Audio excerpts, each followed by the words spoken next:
Smoke from the Canadian wildfires is impacting most of the Northeast, including our nation's capital tonight. Our Washington, D.C. correspondent Rachel Knapp joins us live from Washington, D.C. with more. Good evening, Rachel.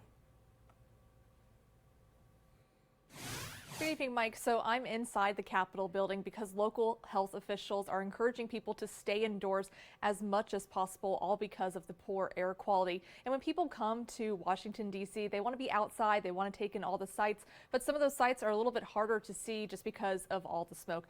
Now, this is video of the White House around 3 o'clock today. Usually that building and the Washington Monument right behind it are pretty noticeable, but that haze is just clouding over it. Now, the EPA has this fire and smoke map. Most of the New England area is highlighted in red, which means poor quality. Now today in DC officials say the air quality is rated as code red, meaning it's equivalent to being exposed to about 7 cigarettes a day if someone was to be outside the whole time, according to research from Stanford University. Now the last time the region was in code red was back in 2011. Now, these hazy conditions are very rare and hazardous, according to local forecasters.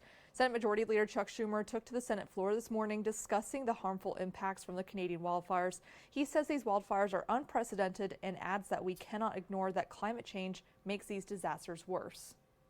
Warmer temperatures and severe droughts mean forests burn faster, burn hotter, and burn bigger.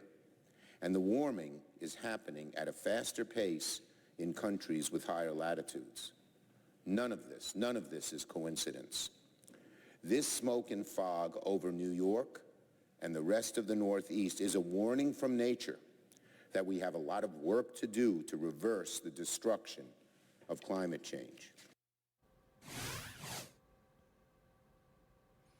Now, as you just heard, there are risks due to all this smoke and the poor air quality. It could be harmful to your lungs and maybe even your heart. The EPA says that it could cause breathing problems, aggravate asthma, and other pre-existing lung diseases. Now, the EPA is encouraging people to refrain from doing any strenuous outdoor activities for now.